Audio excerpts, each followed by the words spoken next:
Now, if you're driving with an out-of-state license plate or expired tags at this time, you're going to want to get that taken care of. Darius Johnson is live in the 9 News Garage at this hour. Darius, the state is going to start cracking down on drivers.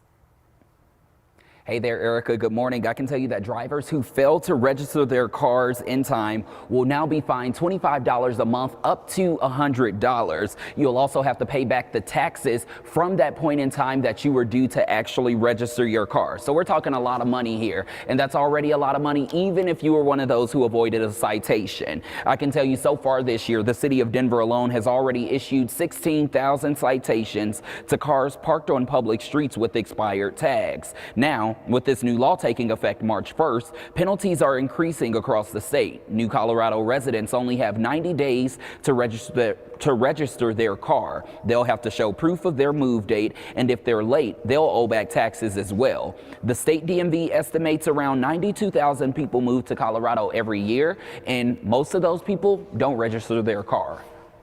And so we're seeing very long periods of time elapse, especially on certain states where those dates of expiration are not identified on the tag.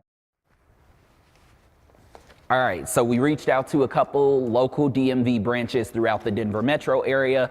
All of the ones that we talked to, they say that they don't have any delays or any backups right now. So those who have been using that as an excuse, that's no longer the case. Instead, they say most people, you're going to wait an average of about 4 weeks to be able to get your actual license plate, to get those tags updated, or to be able to get a new tag. At maximum, you're going to be waiting about 6 weeks for those things. So looks like us right here at 9 News, we only have about maybe 2 weeks to get this done. So that's a message to the bosses upstairs.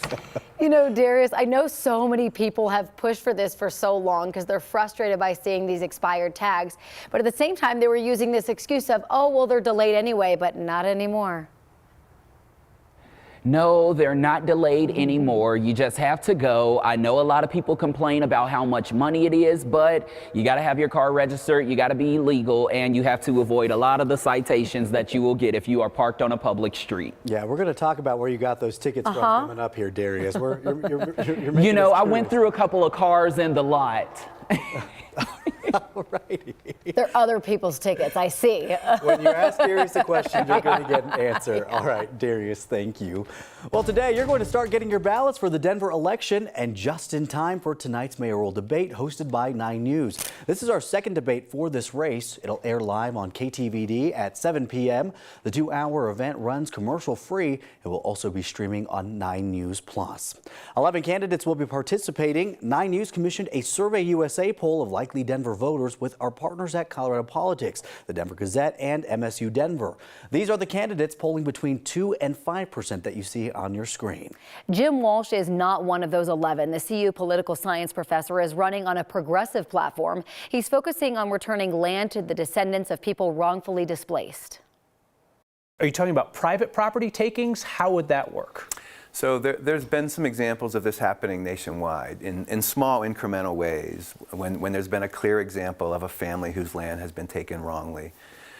Municipalities can actually then reverse that and correct that.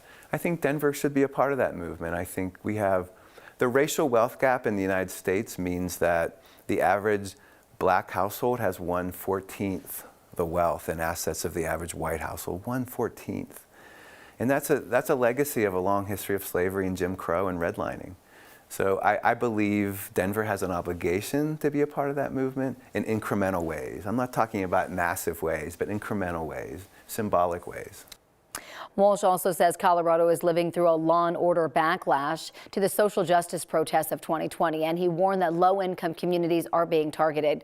You can watch Kyle's full interview with Walsh and all of the other mayoral candidates on the next YouTube page at 9news.com. Denver will settle half a dozen lawsuits against the police department, all related to the social justice protests back in 2020. Last night, the city council agreed to pay $1.6 million to settle 6 lawsuits involving DPD. 2 are from people who say they were injured after being shot in the face with rubber bullets. It's not the first time the city has settled. Last year, Denver agreed to pay more than $3.5 million in claims against the police department. And last March, a federal jury awarded $14 million to 12 protesters who brought an excessive force lawsuit. The city attorney tells us they have not paid that just yet, and they plan to appeal the decision. 3 new gun bills are moving forward at the state capitol. The Senate passed them yesterday. One expands and strengthens Colorado's red flag law. District attorneys, licensed healthcare providers, mental health professionals, and educators would be able to file extreme risk protection orders. Right now, only a family member or a law enforcement officer can file for one. The second removes immunity protections for gun sellers and manufacturers, so legitimate lawsuits against the gun industry could move forward. And lastly, the Senate approved raising the minimum age to buy a gun to 21. Under federal law, you have to be 21 to buy a handgun, but only 18 to buy a long gun. Now those bills will move on to the House. Also this week, state legislators will vote on a new bill requiring large venues to have substance-free seating.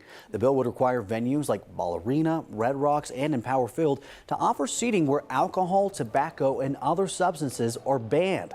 It applies to venues with 7,000 seats or more. 4% of those seats would have to be substance-free. Now, if a venue doesn't comply, it could lose its liquor license. A committee will take up the bill on Thursday. More than 100 Republicans have left the party since this weekend after the GOP picked its new chairman. Former state legislator Dave Williams is an election denier. He says Donald Trump won the 2020 election. When he ran for Congress, he wanted to use a crude nickname on the ballot, but it wasn't allowed. KOA radio host Mandy Connell says Williams is the reason she switched her party affiliation. As much as I hold conservative ideals and values in many, many ways, I will not be a part of the cult of Trump anymore. In total, 133 Republicans have switched their party affiliation since Saturday. Nearly all of them are now unaffiliated. For some context, that's almost triple the number that switched during the same 3-day period last week when 50 Republicans switched parties.